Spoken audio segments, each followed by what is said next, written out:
तो अध्याय 7 प्राणियों में संरचनात्मक संगठन का 7.2 का वही भाग का अंग एवं अंगतंत्र। बढ़ते हैं आगे। बहुकोशिकीय प्राणियों में उपर्युक्त वर्णित ऊतक संगठित होकर अंग और अंगतंत्र की रचना करते हैं। इस तरह का संगठन लाखों कोशिकाओं द्वारा निर्मित जीव की सभी क्रियाओं को अधिक दक्षता पूर्वक एवं समन्वित रूप से चलाने के लिए आवश्यक होता है। शरीर के प्रत्येक अंग एक या एक से अधिक प्रकार के ऊतकों से बना होता है। उदाहरण, हृदय में 4 तरह के ऊतक होते हैं: उपकला, संयोजी, पेशीय तथा तंत्रिकीय ऊतक। ध्यानपूर्वक अध्ययन के बाद हम यह देखते हैं कि अंग और अंगतंत्र की जटिलता एक निश्चित इंद्रिय गोचर प्रवृत्ति को प्रदर्शित करती है। यह इंद्रिय गोचर प्रवृत्ति एक विकासीय प्रवृत्ति कहलाती है। यहाँ पर आपको 3 जीवों के विभिन्न विकासीय स्तर के बारे में बताया जा रहा है, जिसमें आपको शरीर और आकारिकी के संगठन एवं क्रियाविधि के बारे में जानकारी प्राप्त होगी। आकारिकी आपको जीवों की बाह्य संरचना या बाह्य दिखने वाले आकार का अध्ययन कराती है। पौधे या सूक्ष्म जीव के संदर्भ में आकारिकी शब्द का वस्तुतः मतलब यही है। प्राणियों के संबंध में आकारिकी का मतलब शरीर के बाह्य अंगों की बनावट या शरीर के बाह्य भागों का अध्ययन है। प्राणियों में शरीर का पारंपरिक मतलब आंतरिक अंगों की संरचना के अध्ययन से है। अब आप केंचुए, कॉकरोच और मेढक के आकारिकी एवं शारीरिकी के अध्ययन करेंगे, जो अकशेरुकी तथा कशेरुकी का क्रमशः प्रतिनिधित्व करते हैं। अब केंचुआ 7.3 है। केंचुए लाल भूरे रंग के स्थलीय अकशेरुकी प्राणी होते हैं, जो कि नम मिट्टी की ऊपरी सतह पर निवास करते हैं। दिन के समय ये जमीन के अंदर स्थित बिलों में रहते हैं, जो कि ये मिट्टी को छेद कर और निगल कर बनाते हैं। बगीचों में ये अपने द्वारा एकत्रित उत्सर्जी मल पदार्थों के बीच ढूंढे जा सकते हैं। इन उत्सर्जी मल पदार्थ को कृमि, छिपती, वर्म, कास्टिंग इंग्लिश में कहते हैं। फेरीटीमा एवं लम्ब्रिकस सामान्य भारतीय केंचुए हैं।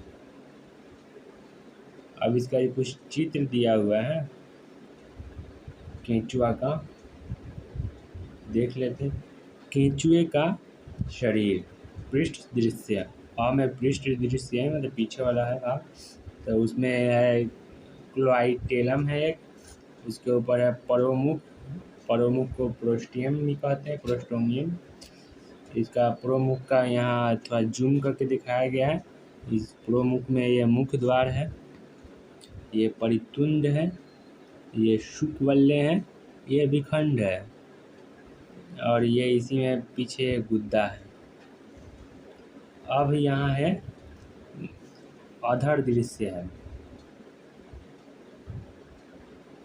अधर दृश्य में गुद्दा है, अनुप्रस्थ खांच अथवा वलिकाएं हैं, जनन पिप्पल है, अब नर जनन रंध्र है, मादा जनन रंध्र है, सुख है और क्लाइटेलम है।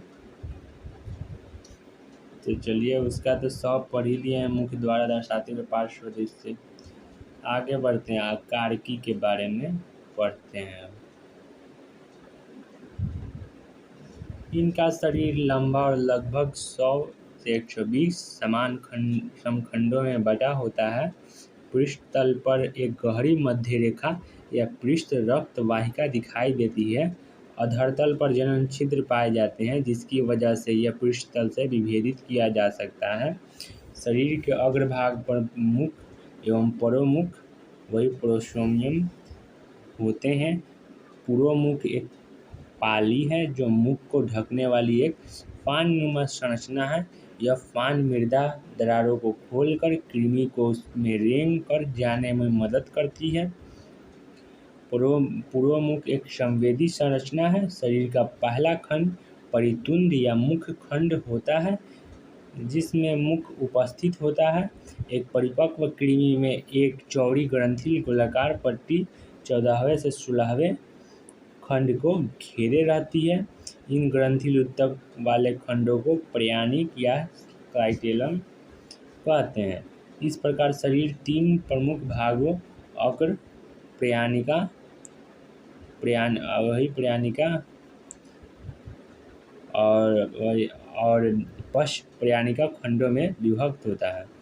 अग्र प्रयाणिका, प्रयाणिका और पश्च प्रयाणिका 3 ठो है।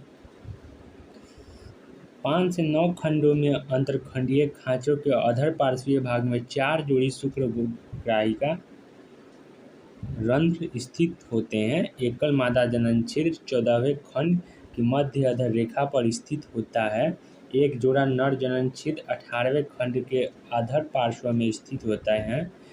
बहुत से छोटे छिद्र जिन्हें वृक्क रंध्र कहते हैं अधरतल पर लगभग संपूर्ण शरीर पर पाए जाते हैं। इन छिद्रों के द्वारा उत्सर्गिकाएं शरीर के बाहर की ओर खुलती है।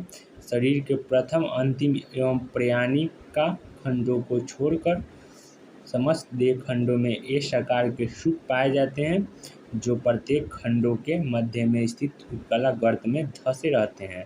सुख छोटी बाल के समान संरचना होती है, जो कि फैल तथा सिकुड़ सकती है तथा गति में महत्वपूर्ण भूमिका अदा निभाती है।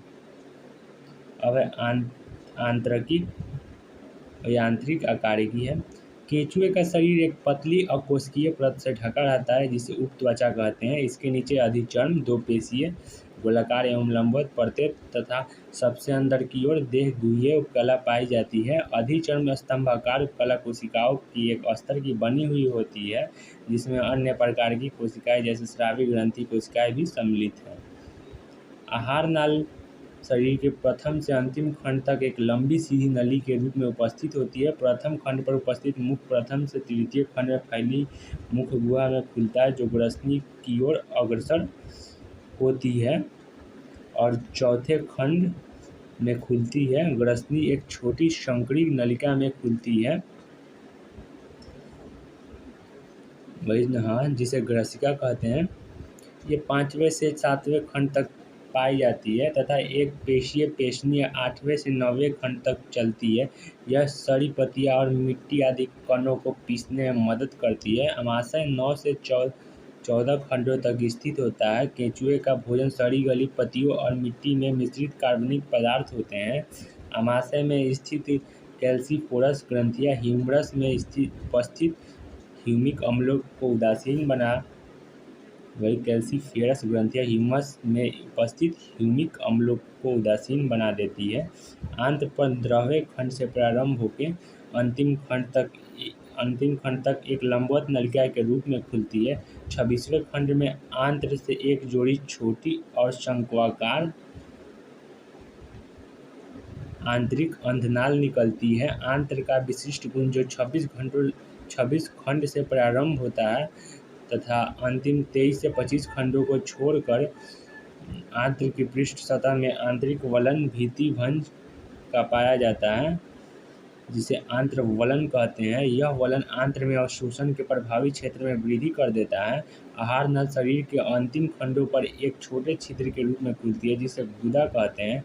केंचुए कार्बनिक पदार्थों से भरपूर मृदा को भोजन के रूप में निगलता है। आहार नल से गुजरते समय अब यहीं तक। अब थोड़ा सा चित्र देख लिया जाए। केंचुए का आहार नल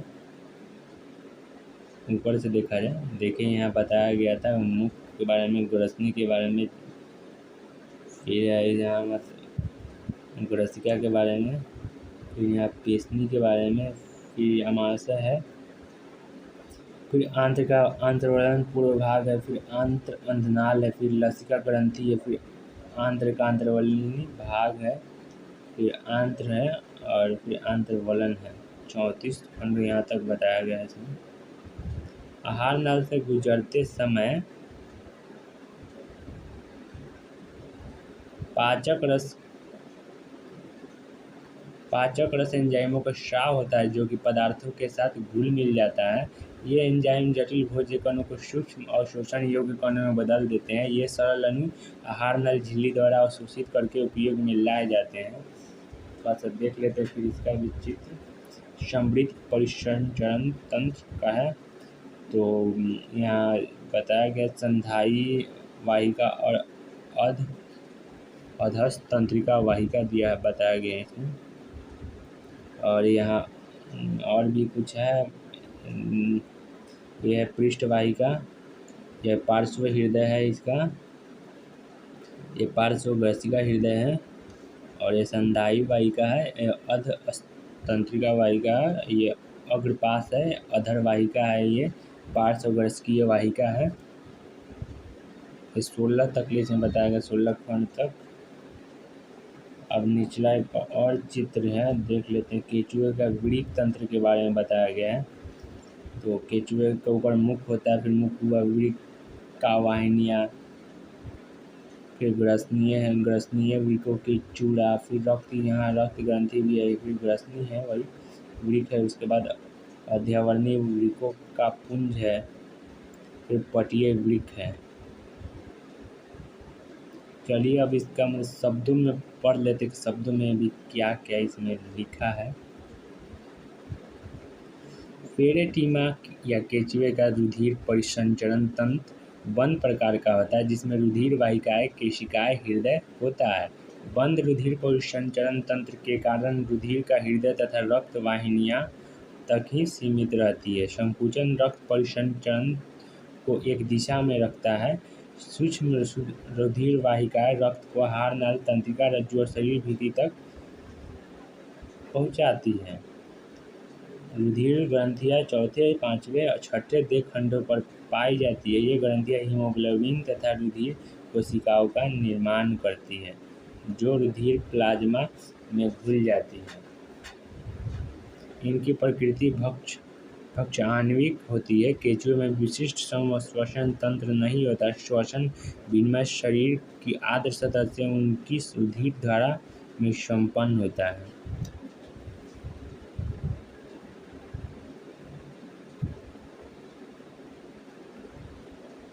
अवत्सर्जी अंग खंडों में व्यवस्थित और वलयित नलिकाओं के बने होते हैं, जिन्हें वृक्क कहते हैं। ये वृक्क 3 प्रकार के होते हैं। पटीय वृक्क 15वें खंड से अंतिम खंड के दोनों ओर अंतरखंडीय पटों पर पाए जाते हैं तथा ये आंत्र में खुलते हैं। अध्यावरणीय वृक्क जो शरीर की देह भित्ति के आंतरिक स्तर पर तीसरे खंड से अंतिम खंड तक चिपके रहते हैं तथा शरीर की सतह पर खुलते हैं। तीसरा ग्रसनीय वृक्क चौथे, पांचवें, छठे में 3 युग्मित गुच्छों के रूप में पाए जाते हैं। ये विभिन्न प्रकार के वृक्क संरचनाएं मूलतः समान होते हैं।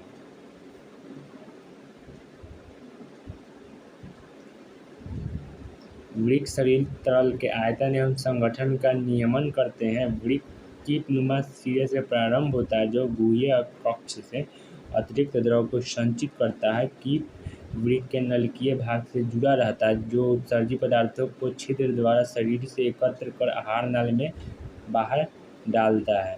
तंत्रिका तंत्र मूलतः खंडीय गुच्छिकाओं के रूप में दोहरी अधर तंत्रिका रज्जु पर व्यवस्थित होते हैं। बहुत सी तंत्रिका कोशिकाएं इकट्ठी होकर गुच्छिका का निर्माण करती है।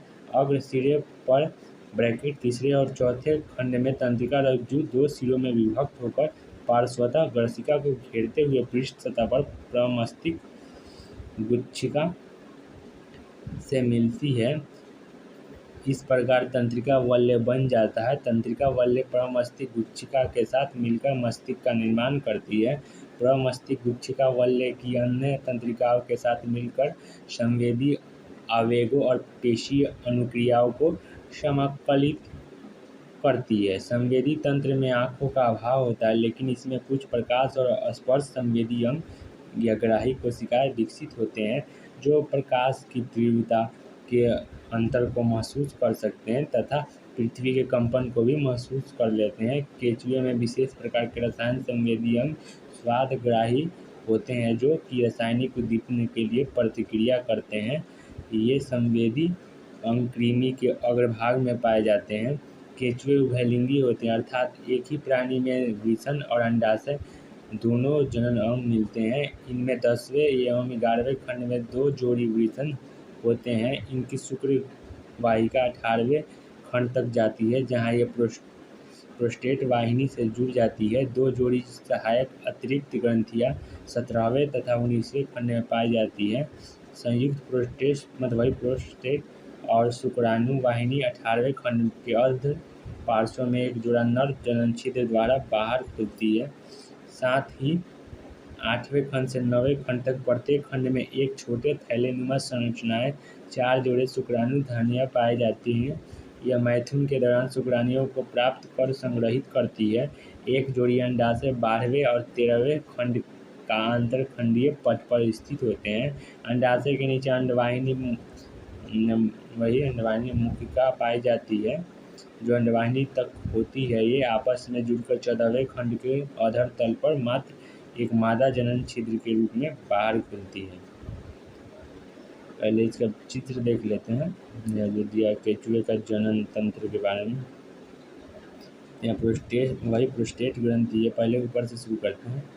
पहले शुक्रग्राहिका है ये, फिर वृषण सहित वृषण कोश है, शुक्रवाहिनी कीप है यहाँ ये वाला, फिर शुक्राशय है, फिर अंडाशय है, अंडाशय कीप है, फिर अंडवाहिनी है ये वाला, फिर उसके बाद शुक्रवाहिका है, फिर अतिरिक्त ग्रंथि है, फिर प्रोस्टेट तथा वृषण वाहिनी है, फिर प्रोस्टेट ग्रंथि है। सब लोग हम लोग तो पढ़ दिए वृक्क तंत्र ये सब बारे में। चलिए अब आगे चलते हैं। शुक्राणुओं के आपस में आदान प्रदान की प्रक्रिया मैथुन के द्वारा होती है। जब एक कृमि दूसरे कृमि को पाता है तथा उनके जनक द्वार एक दूसरे के सानिध्य में आते हैं, तो वे अपने शुक्राणुओं से भरे थैले को, जिन्हें शुक्राणुधर कहते हैं, बदल लेते हैं। प्रयाणिका की ग्रंथि कोशिकाओं द्वारा कोष्ठ में ककून उत्पन्न कोकुनों में परिपक्व शुक्राणु एवं अंड कोशिकाओं तथा तरल जमा किया जाता है। निषेचन एवं परिवर्धन कोकुन के अंदर होता है, जिसे कृमि मृदा में छोड़ देते हैं। अंड एवं शुक्राणु कोशिकाओं को कोकुन के अंदर ही निषेचन हो जाता है। कृमि इन्हें अपने शरीर से अलग कर देते हैं एवं मृदा या नम स्थान के ऊपर या अंदर छोड़ देता है। कृमि भ्रूण कोकुन में रहते हैं। लगभग 3 सप्ताह के बाद लगभग 4 की औसत से कोकुन 2 से 20 शिशु कृमि का निर्माण करता है। कृमि में परिवर्धन प्रत्यक्ष होता है, अर्थात लार्वा अवस्था नहीं होती। केंचुआ किसानों का मित्र कहलाता है। यह मिट्टी में छोटे छोटे बिल बनाता है, जिससे मिट्टी छिद्रित हो जाती है और बढ़ते पौधों की जड़ों के लिए वायु की उपलब्धता और उनका नीचे की ओर बढ़ना सुगम हो जाता है। इस प्रकार केंचुए द्वारा मिट्टी का उपजाऊ बनाने की विधि या मिट्टी के उर्वर शक्ति बढ़ाने की विधि को कृमि कंपोस्ट या खाद निर्माण कहते हैं। केंचुए मछली पकड़ने के लिए प्रलोभक के रूप में उपयोग में भी लिए जाते हैं। आज के लिए इतना ही। फिर कल के आज ही मेरा आ जाएगा पार्ट कॉकरोच के बारे में, पार्ट 3। बस मेरे मनोबल को बढ़ावा देने के लिए प्लीज़ सब्सक्राइब कर दीजिएगा।